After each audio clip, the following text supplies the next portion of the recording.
ask you, at what stage in your life, how old were you, how many years ago did you decide, I want to use they, them pronouns? Yeah, I think it was about 5.5 years ago, 2014, 15-ish. And I was doing a lot of work within queer community and co-facilitating groups and things like that. And I have my own gender journey that I've been through and continue to go through. And so pronouns have always been something that have been on my radar. And so at some point I began considering, oh, well, I wonder what it would be like for me to use they, them pronouns. Would that feel more affirming for me? And so I began to ask people that were close to me to use them so that I could see what that felt like for me. And it felt incredibly affirming. It felt like I was being recognized. Wow.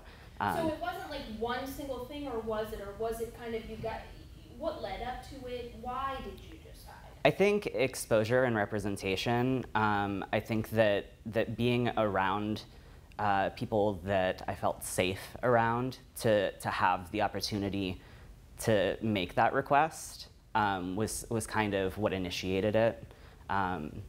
Prior to that time period in my life, I wasn't in a space or around people where I would have felt safe making that request. So it was maybe just you got to a chapter in your life where you felt confident and you felt supported enough to go for something like that. Yeah. Okay. So you mentioned how it was very affirming. Talk to me more about that, because like for someone like me and for so many people who watch this, we kind of don't even think about using pronouns or something as affirming or making us feel a certain way. We totally take that for granted, maybe. So help me understand how that actually made you feel. Sure. So I think that it might help people to understand better if they spent a day asking people that are close to them to use the incorrect pronouns for them and see how that feels. And that's what I felt for many years. And so then making the transition back to using pronouns that you've used your whole life, that you feel good about, that represent an aspect of your identity. Is when we use pronouns for people, we're not only referring to them in the third person, we're referring to an aspect of their life experience and their identity. And we're conveying that as a message. So it can feel invalidating, or it can feel affirming, or it can feel all sorts of ways, yeah. So when people, I'll say, get it right, and they refer to you as they, does that still make you feel a certain way, or does it kind of just feel right? What would you say? It feels right. It definitely feels validating and affirming. And it feels like I'm being recognized.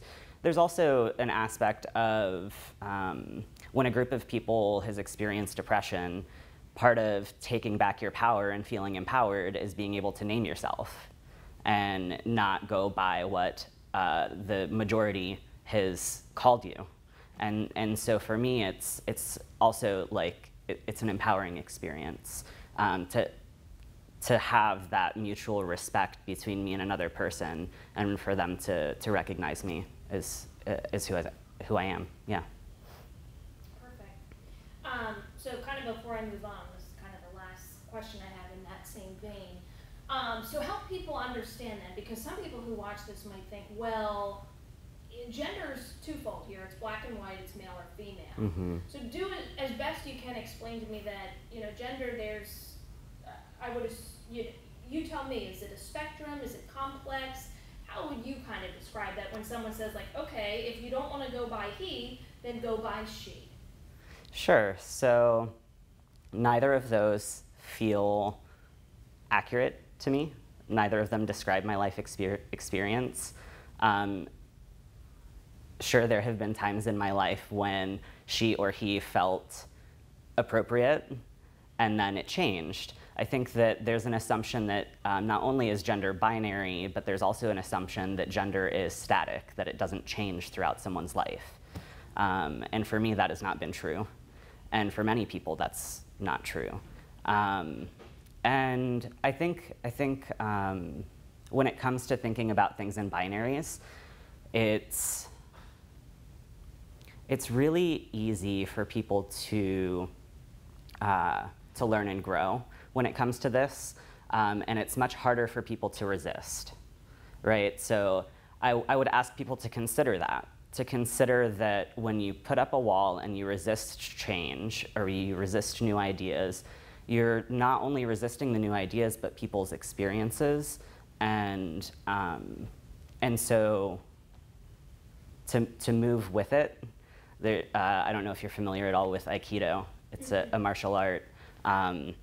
And in Aikido, it's about the way energy moves. And it's very effective because the Aikido practitioner is taught to move with the force that's coming against them rather than to push back at it. Mm-hmm. And so it's that similar kind of like, sure, you don't know, and it's okay to not know. I think that's another thing that happens is people are like, I have no experience with this, and therefore it invalidates my identity. But like, no, if you identify within the binary, that's, your identity is just as valid, you know? I don't think that our identities invalidate one another. I think that because we're diverse, that's really powerful. And if we can find a way to respect people's differences and honor them, then we'll be in a much better place. Great.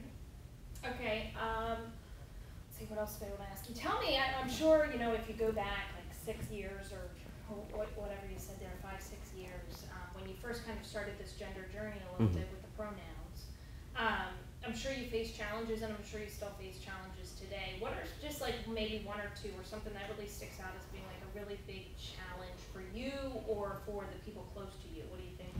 I think the most challenging thing for me is that the burden of education is on me and people that use they, them pronouns to educate other people about a host of things, you know, not just our pronouns. So there can be safety concerns sometimes. I oftentimes get asked, you know, really invasive questions, and I wish that instead of, hi, my name is Steph and I use they, them pronouns, instead of that opening a door for someone to feel that they can ask me invasive questions, that they said, oh, hi, yeah, my name's Liz and I use she, her pronouns. Perfect. Now we know a little bit more about each other and we can talk about life or whatever, you know? Rather than becoming almost this like you're in a petri dish or something and we just want to like, ping pong all these questions off of you, right? Yeah. Like rather than like becoming a spectacle or something. Yeah.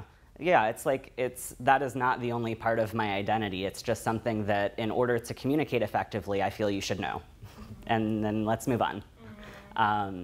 That's how I feel about it. That's one of the challenges I face. Another is that oftentimes it's a new concept for people, and sometimes people will not acknowledge that I shared my pronouns with them at all, really, and just continue saying he, which is my most common experience because of my gender expression, how I present.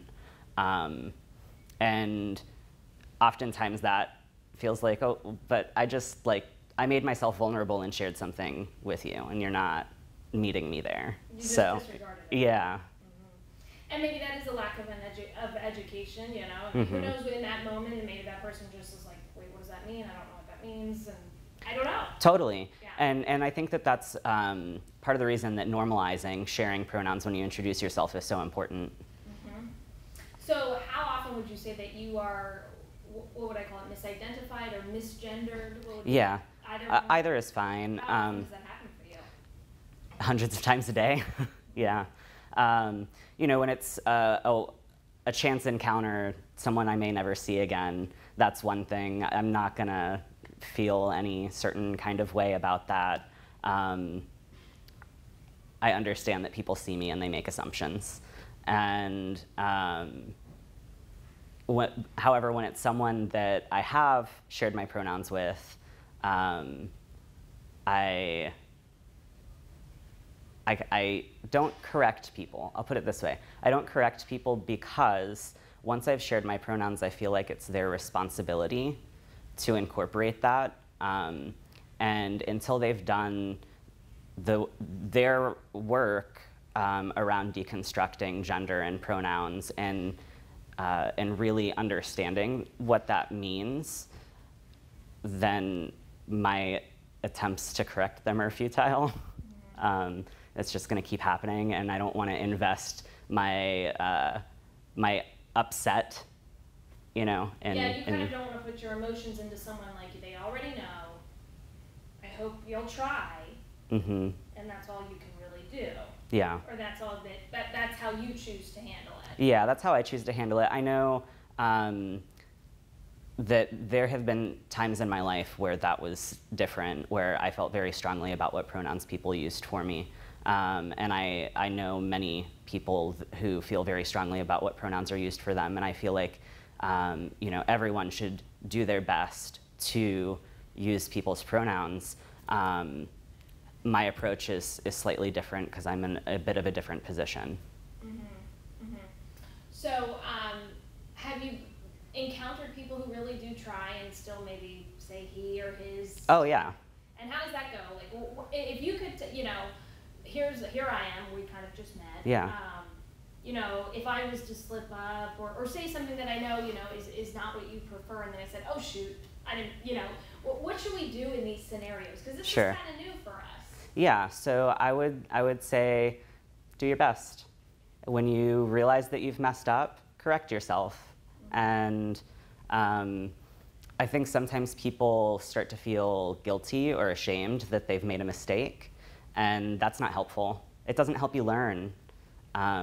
It kind of halts the process, and then you get caught in this loop of, oh my gosh, I'm so sorry, I didn't mean to do that. And then it becomes about you and how you feel about messing up instead of about honoring someone's pronouns. Yeah. So we kind of have to find this balance between trying but not being paranoid. Yeah. And that kind of is like a two-way street, I guess. Yeah, well, and also understanding that mistakes are inevitable. And how we handle mistakes is what's important.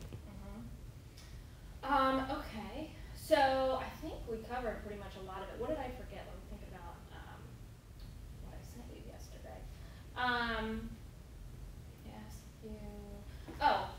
So I kind of asked you the challenges already, but I also want to ask you what have been maybe some successes or things that, like, you say, wow, I've come a long way, or such and such has come a long way. What are some of those bright spots? Yeah. So there are quite a few people in my life that have been using they, them pronouns for me for quite a while. And what has been interesting in the past, I'd say 2 years or so, is I've noticed that people that I've met and not shared my pronouns with, either because I didn't feel like we were in a safe space to do so, or I was questioning their awareness and maybe didn't have the emotional bandwidth to go into depth and have a philosophical conversation. Because that's what it ultimately becomes. Right. And so what I've noticed is that they hear people that are close to me using my pronouns, and they pick up on it. And so seeing that shift of people that used to misgender me either because I had never shared my pronouns or because it was so new to them, seeing the progress in that way of people being like, oh, this person and this person who either lived with you or your partner or this family member or whatever refers to you as they consistently, and they just integrate it. That to me is very powerful. So you didn't even have to have a conversation and go into this whole lecture and this whole deal. Yeah. And you're seeing people pick up on the other cues and just do it without question. Yeah. That's cool. Okay, so let's talk a little bit about the pronouns, less about you, more about these pronouns. So, I mean, you heard the dictionary has now added that additional definition for the word they, referring specifically to an individual who does not identify as he or she, non-binary. So, in a way, like Merriam-Webster kind of makes it official. I don't know, does that make you feel any type of way? Yeah, it definitely feels like something has been concretized. Like something has been made solid and acknowledged by a power or an authority that I don't have on my own. So it feels like backup or reinforcement for sure. So that when people are like, oh, well, that's not grammatically correct, I can be like, well, here's the dictionary. Yeah. And speaking of grammatically correct, because I'm sure you've heard that a lot, that is a sticking point for people and maybe what makes it even more challenging.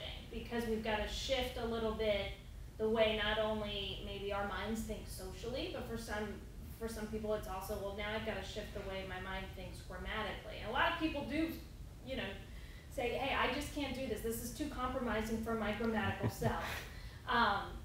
What do you think about that? So I was reading, and one of the other words that's been incorporated into the dictionary is dad joke. And I think that if we can incorporate concepts and words like that, then why can't we incorporate a pronoun that was already in use? It's been in use for a long time. And I think that people use that as a resistant kind of excuse because they don't want to embrace what it means, the undertones of what it means to be okay with using they, them pronouns. Because there are social and cultural pieces that then become when you acknowledge that that's okay. So you touched on this earlier. What would you say to people who maybe do resist, not necessarily because of the social reason, but because of the grammatical reason? Sure. What would I say to people that resist because of grammar? I'm not going to ask you to ask the people who resist because of social. That's a right. whole different That's that. story. Yeah, we could do an hour-long piece on that. Yeah. I'm trying to think of how to word this because it comes up often. It does, and yeah. a lot of people raise that point. Yeah, I mean, honestly, I've always just deferred to when you say, oh, go get them, because someone's back is turned and you can't identify that person or you don't know that person. You just used a singular they. So I feel like I've always deferred to, you've always used it, you just didn't acknowledge, like you didn't have this aspect of using it when you already know someone. You thought it was this ambiguous thing, and it's not always. And maybe, you know, the English language obviously can change. You know, we can add words every year. Totally. So maybe it is just a process. Yeah, it's a process of shifting, like you said, the way that we think about things and the way we think about gender, the way we think about pronoun use. I'm hesitating, but I'll open a small can of worms, is that, you know, there are pronouns other than he, she, they. So, I mean, my hope is that this is a step towards something much bigger.